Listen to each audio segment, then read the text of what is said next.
Blog Talk Radio. Hello everyone, this is Lori Smith on Blog Talk Radio. Good morning, it is 6 o'clock in the morning, Thursday morning, April 1st, and I'm just happy to be here. This is one child abuse survivor to another. I changed the time and we're going to be on for half an hour today. I'm just trying something new, and I've been doing 15-minute shows for a long time now, and I thought, well, I'll see how the 30-minute shows go in the morning, just depending on how much time I have to be able to do that. So that's what we're going to do this morning. And so I'm glad you can be here. We're still looking at an article that I found on the internet, and it's called Understanding Crisis. And the second part of the article that we were covering yesterday was Understanding Special Family Situations. And this is from Child Welfare Information Gateway. You can find that at www.childwelfare.gov. And you can pull that publication right up. You have to go alphabetically to find those. It was under the letter C, so you just go to the letter C, and you can pull up this article if you wanted to read along with me, and that'd be great. And I'm just so glad to be able to do this show on blogtalkradio.com. This is a live internet streaming radio broadcast, and I do quite a few shows during the week, and I'm just really a person that pays to do my own show. I just like to bring information to people, and I just feel that child abuse is just not talked about enough. And usually when we see any news about child abuse or issues about child abuse, it's usually some really bad news in the newspaper or on the news, regarding a child who's been killed, murdered at the hands of their parents or caregivers. And these are the types of things that we need to stop. We really need to stop child abuse. So that's why I'm doing this show, just to be one more voice out there saying, that we have to all, do our part, really, whatever we can do with the resources that we have and the time to really get the word out that we're just not going to take it anymore. Child abuse has to stop. And so we have to take a look at, in our own communities, in our own families, and in our own lives, and see, where we can make a difference to actually stop child abuse, because it's so important. It's just crazy. The statistics are just crazy. I don't have any statistics right now in front of me, but every day there's news reports of all kinds of terrible, horrible abuse being afflicted on children, and that's just the whole thing. That's why I'm doing this show. And I'm interested in child rights. I was studying at MRU here in Calgary for about 6 months, and I had to take a break, but I didn't get to continue on. But I'd like to keep going in child rights and human rights, and so that's really where my interest is. And I thought, hey, this is a great opportunity while I'm not going to school to do some research regarding child rights and human rights issues, right? But mostly I'm concentrating on child abuse issues because I am an abuse survivor, and I watched my family being destroyed by two parents who would not reach out and get help. And so that's just the whole issue. We have to do what's necessary, to get help. And if you're a survivor of child abuse, then you have to get that help so that you don't continue that cycle on, and also so that you can have a good life. We all deserve to have a good life. That's what I think, and that's why I stand up and fight for human rights. But I think, children, they need protection, and they need someone looking out for them. I'm the Canada Regional Director for Dreamcatchers for Abused Children, and it's a volunteer position, and I'm so happy to be doing it, and I'm happy to be able to stand with them. And you can check out their website, www.dreamcatchersforabusedchildren.com, and you can get all kinds of great information on there regarding how to report child abuse, the signs and symptoms of all the different kinds of child abuse. It's just so important that we all know what to look for, so we can look out for the kids in our lives and around us, and also how to report it. What if a child came to you and said, I'm being abused? What would you, how would you handle that? There's certain ways to report child abuse, because if we don't report it properly, we can ruin the case for a child, and they can end up back in the home, and their lives would be put in jeopardy, and it's just horrible. So we really have to become educated and aware of child abuse issues, signs and symptoms, and how to report it, and what to look for. So important. So we're going to get right on with this. It's not a professional show. I don't hold any professional counseling certificates or anything like that. I'm not a therapist or counselor. I'm just a person who does Blog Talk Radio, and I pay to do this show just to bring information to people. So listen at your own discretion, and if the topic bothers you, you wouldn't be hurting my feelings by turning it off. Especially if you're a survivor of child abuse. So important, because sometimes certain topics can actually trigger people And we don't want that. You want to regret. You want to move forward in your healing journey and not regress. So if the topic's going to bother you, then please turn it off. And if you're a young person under the age of 18, make sure that you have someone, an adult, listen to this show with you. I fight for child rights, and I stand up for children.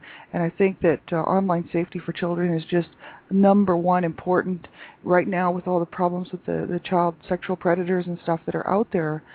You really have to make sure that you know who you're talking to online and what you're listening to is good, because there's so many people trying to get a hold of children.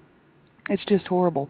So you want to make sure that you're safe. You want to have someone listen to this show with you to make sure it's okay for you to listen to it, because I don't know where the players are now, and there could be young children listening. So you want to make sure you have someone you trust. I really hope you have a parent or someone in your life that cares about what you're doing online and will actually, sit in and listen to the show with you if you are listening to it, because then they can help you, answer questions and find information if something is just a little bit hard to understand, because the subject of abuse is very sensitive, and so young people, you might find this a bit hard to listen to. So you want to make sure you have someone listening to this with you, and that way you can get, if you have questions or whatever, they can help you find those answers. So yeah, we'll just get right on with this article. I found it again at www.childwelfare.gov, and we'll just start right where we left off. We were looking at understanding special family situations. This is where best case scenarios, CPS or any child protection service would go into the home after a report of abuse, and what would happen. Best case scenario, the family would stay together and they would all get help, and nobody would be abusing each other, and it would be great, right? That's best case scenario. But we know that doesn't always happen, and there was an intervention done in my family when I was really young, and so that's why this topic is specific. It was really interesting to me because I remember just bits and pieces. I was really young, and so I only remember small bits of it. But my siblings, who were older than me, would definitely remember, but most of them are not around. They're all gone. One committed suicide quite a few years ago at the age of 33. Another one died of a drug overdose in a shelter, and so the people who would really have some good information for me are gone. So it's unfortunate. My other sister doesn't quite remember too many details. She just knows that my parents went to get some counseling, but they only went twice. They were supposed to go. Get help. It was court ordered. We were going to be removed from the home if they didn't go and get counseling for the family and for themselves. They went twice, and then we left the country. So that's how they slipped the system. It's unfortunate because the abuse continued, and I really wish that CPS or whoever stepped in, whether it was DHS or CPS, I really wish that they would have stuck around and maybe removed us from the home until my parents actually proved that they would go do what they were supposed to do, which was get help. We're going to be looking at this portion of the article. Yesterday we were looking at marital conflict, step-parenting conflict, unprepared for parenthood, spouse abuse, substance abuse. Now today we're going to look at mental illness, and this is a huge issue. This is if a crisis worker, CPS crisis worker, goes into the home, these are things that they have to look for, whether there's spouse abuse, whether there's substance abuse, mental illness, things like this, because this would make it even worse for the children living in the home, right? I mean, abuse is bad, but when you have two parents or one parent who has any of those issues, right, that it's really hard, to deal with, and the children generally there would usually be more abuse-related incidents, so they have to be really on the lookout for these types of special family situations, right? So we'll continue on. We're looking at mental illness, and this one I'll just read right from the page here, and I might add my own stuff in there. I probably will, because my parents both had issues. Crisis workers must be aware that many families have members who have a variety of personality and other mental disorders. It is documented that neglectful mothers likely have character disorders and or depression. Some may even be psychotic. It says, in practice, it is better for crisis workers to stay non-judgmental and unbiased toward these family members, because some have been scapegoated or given the role of the problem family member. Some parents may have adapted to past stress by becoming homeless, mentally ill, self-medicated with substances, or by refusing to take prescribed antipsychotic medications. Whatever the past, the open-minded crisis worker assumes nothing and instead observes the family's present interactional patterns, and miscommunication. Sometimes the person who is most in contact with reality is the designated mentally ill member. In other families, the current crisis can only be resolved through psychiatric hospitalization and adjustment of medications or new solutions within the family. If a mentally ill parent must be hospitalized, care for the children could perhaps be provided by homemakers, relatives, or others within the child's home so that out-of-home care is unnecessary. Recently, the prevalence of childhood sexual victims among sufferers of various psychiatric disorders has become evident. Borderline and dissociative identity disorders are good examples. It behooves the crisis worker to study the literature on both of these disorders, as such enlightenment could reduce frustration in working with these clients. And some clients with borderline personality disorder may appear withdrawn and dependent. Others may seem irresponsible, remorseless, overly seductive, envious, self-centered, unstable, or resistive. Still others may seem very manipulative, rigid, jealous, blaming, argumentative, perfectionistic, self-defeating, immature, impulsive, sadistic, or suspicious. And clear boundaries and expectations are required with such clients who get more demanding when roles are nebulous. It is the intervener's task to try to establish a fresh start with such a client through honesty, openness, positive role modeling, and gentle confrontation. It says here, clients with dissociative identity disorder have two or more distinct personality states which take control of the client's behavior. There is an inability to recall important information. Crisis workers may feel confused or perplexed by the changing attitudes or personalities of such a client who requires long-term psychotherapy by a highly trained professional. And they said the clients need long-term treatment, but it all starts with a credible crisis worker who is not blaming, accusing, or self-righteous, and who never uses threatening tactics.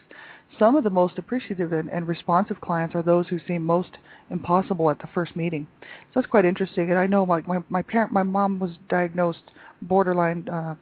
Well, she was actually depressed. She was manic depressive, and my dad was diagnosed borderline schizophrenic. So the two of them together, my dad with his issues, my mom with her issues. My mom was abused as a child as well, physically and verbally and emotionally, and who knows what else. And my dad, we're just not so sure about him, but we know he's borderline schizophrenic. So the two of them, their personalities were just conflicting all the time, and they had their own issues to work out. They never did, and so when they were married, they could never really get together on anything because they had these issues that were just ongoing all the time, and so they worked against each other all the time, right? And so, the courts actually ordered them to go get help, and they went to 2 counseling sessions, and that was it. So unfortunately, because had they really cared enough to go get help for their children and for themselves, the abuse wouldn't have continued, and our family would have been a lot different.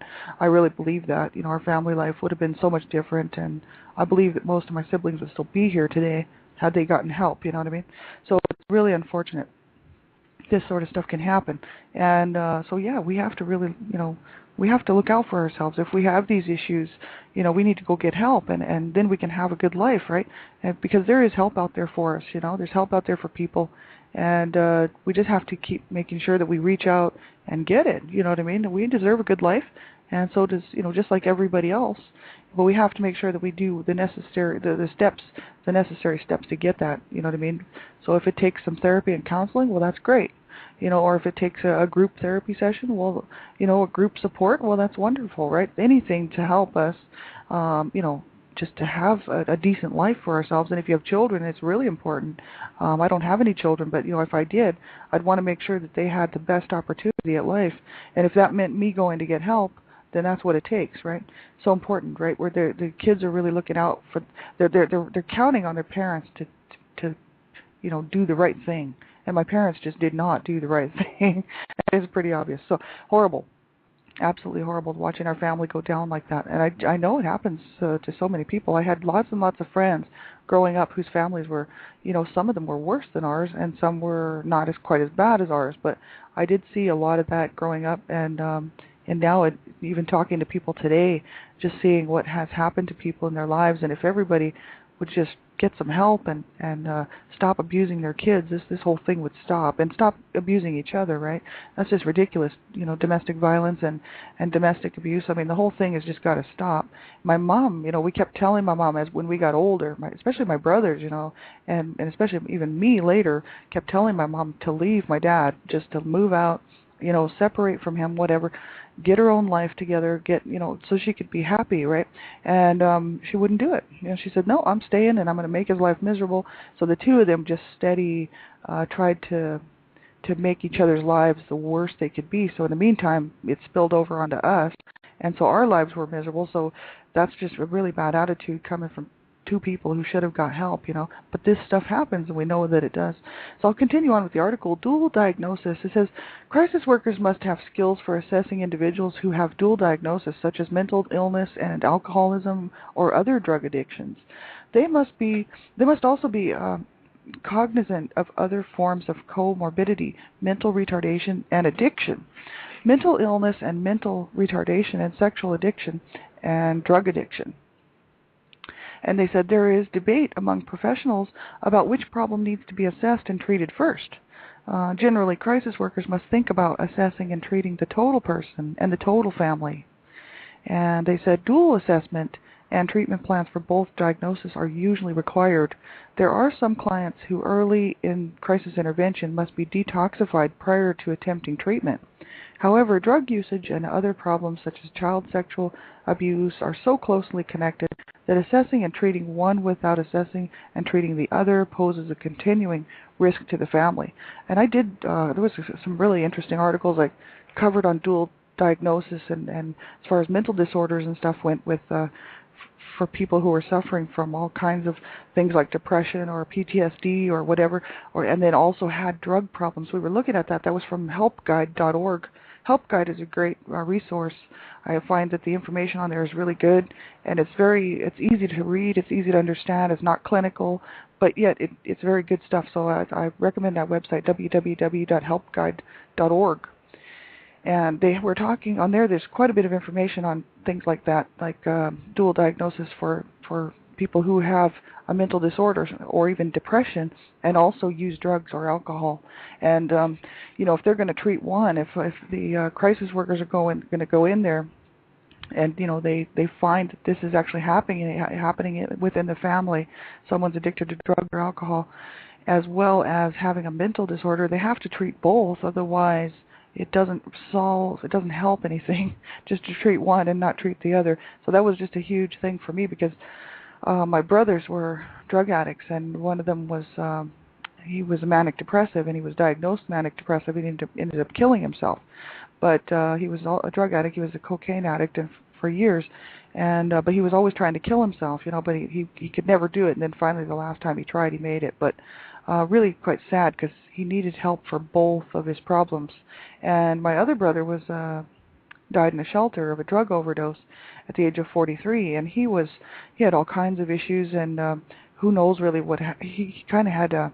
He overdosed and he died for about 5 minutes, but they brought him back, but he was never quite the same after that, and he had a lot of problems just dealing with things, and so they would have had to treat a lot of other stuff, and they grew up abused in the home. I watched it, I saw it, I'm a witness, and I know what happened to those guys.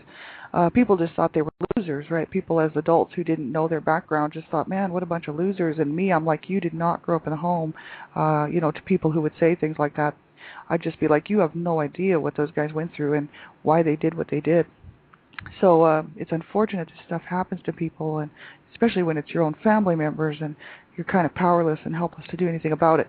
So it's really quite sad. Had they gotten help for both of their issues, their dual diagnosis, the depression and whatever other underlying mental disorders that they had, along with their drug addiction, they probably would have been here today, and they would have been able to go out and enjoy their lives, But it's so sad that this happens to people, absolutely. Well, we'll keep going here. There's the next portion of this article is called Poverty. It's kind of a small subject, and then there's a summary.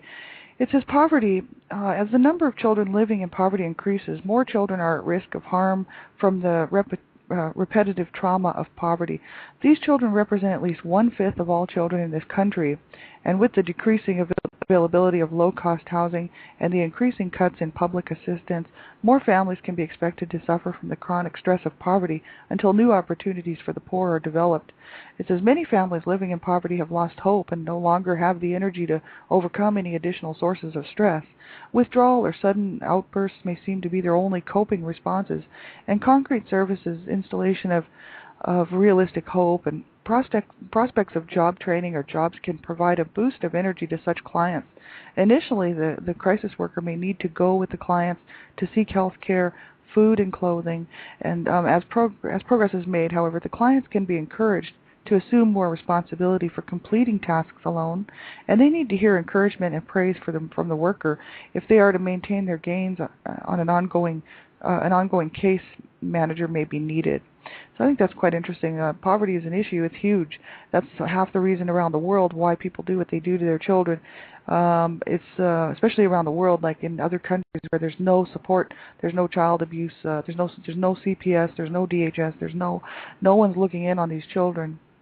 That's what I study is international human rights and child rights. And here in North America and other parts of the world, especially the Western world, there are laws, even though they're not perfect. There are some laws that are in place to protect children and help families, right? But around a lot of other countries just don't have that, and people are allowed to kill their children, no problem. They just, they just have that right to do that. No one complains when someone kills their children in some of those countries, and it's totally they're allowed to by law to kill their whole families if they want to, and I mean that's just horrible, right? I mean even over here. At least there's some laws in place, even though we know that it still happens, and we know that the laws need to be changed here for the better, to help the victims instead of always helping the criminals. But still, the abusers are usually get more help than the victims. But the thing is at least we do have some laws. If you study international human rights and child rights, you see that most countries around the world, even though the laws, there might be some countries who are set up to, with the UN Convention of Child Rights and stuff like that and human rights, but the thing is they don't honor it. So they're still allowed to go out and kill their families and do whatever they want to their children. So it's just horrible, and that's what I study. I study the worst of it. But the thing is in North America, it's still bad because we still see these reports coming in every day of children being killed and murdered at the hands of their parents. I mean, what is going on? Like, this is crazy. There's help over here for people, even though it's not perfect help. But parents, if they want help, you have to keep looking for it. You don't want to kill your children. You don't want to abuse your children, right? So the thing is you have to get help because we know how stressful it is. I know how stressful it is. I don't even have kids, and I find myself when I'm out of a job, thinking, man, this is terrible. So I can imagine the stress level on people who have children, and they just are having a real hard time coping. That's kind of, I grew up in a home with abuse for, the whole time I was living in that home. So, it can happen, and stress is a big factor, and so is poverty, and issues such as mental issues and stuff. But we have help over here, and it's not perfect help. That's what I mean. People always say, well, yeah, but we couldn't get help. But you have to keep reaching out, and you got to keep looking for it and fighting for it. We really have to fight for this stuff. We have to fight to keep these systems going, and we have to kind of look at what's working, build on that, and kind of look at what's wrong with the system, kind of work around it to find better ways to help people, because there are so many people that I don't think they really start out wanting to abuse their children. I know that my parents didn't set out when they got married saying, hey, we're going to have like 7 kids and we're just going to abuse them. It's going to be wonderful.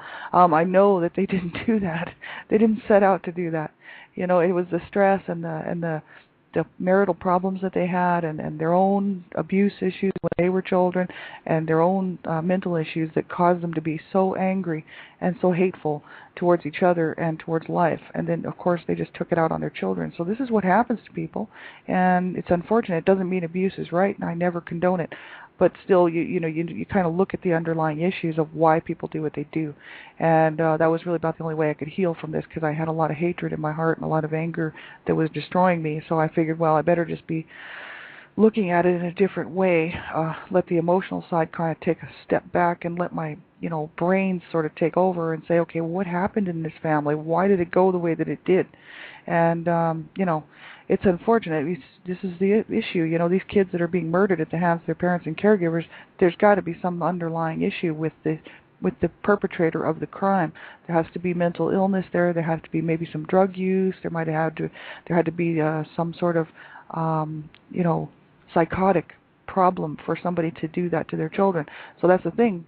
We have to look for ways to help to kind of within our own communities, within our own lives, within our own world, look to see what we can change so we can stop child abuse and stop children dying at the hands of their caregivers and parents.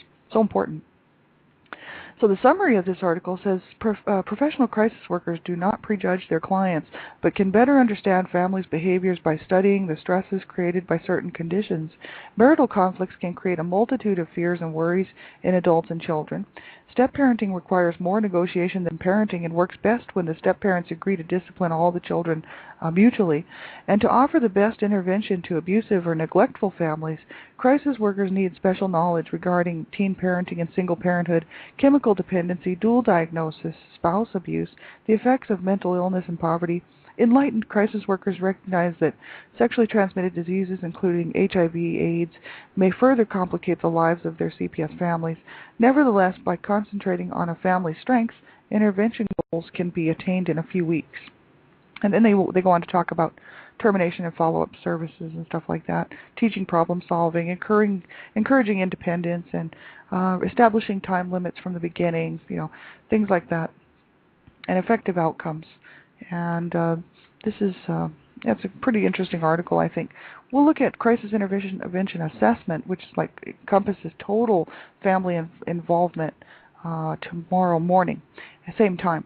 And thanks a lot for tuning in. I really appreciate it. I wrote a book. It was a blog, and Dreamcatchers for Abused Children president, she's a best-selling author and president of Dreamcatchers for Abused Children, Donna Shear.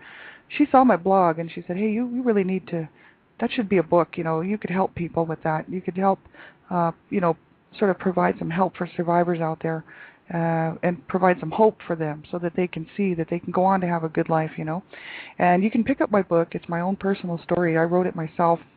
They published it for me, and all the proceeds, every single dime, is going to Dreamcatchers for Abused Children to stop child abuse. I don't want money for that book, and I really want it to go to be just one more voice out there, a voice of hope for people, to keep reaching out for hope and help wherever you can get it. And whatever that hope is for you, that's what you need to reach out for and just keep going. And you can pick up my book at Lulu, and I'll just give you the link if you want to grab it. You can grab it right off my blogtalkradio.com site. It's actually on there. You can scroll down, but you can also grab it from lulu.com. It will eventually be, in about a week or two, it's going to be at Barnes & Noble, and it'll be at Amazon.com.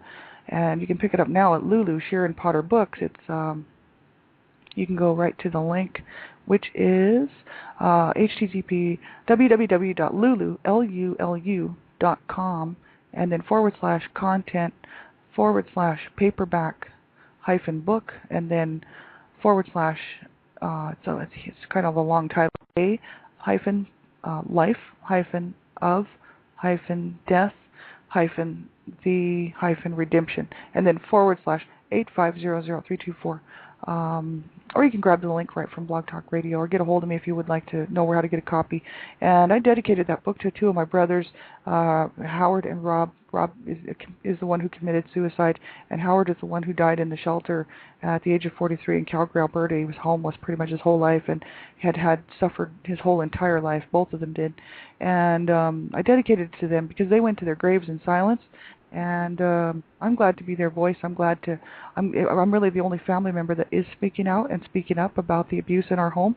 And because I really wanted to make sure that before I went to my grave, that people knew the truth, because people thought that my brothers were just so bad, and they were like, oh, they were just worthless, and that's what we grew up hearing all of our lives, and that we were all just worthless and no good and rotten kids and whatnot and just abused in every way.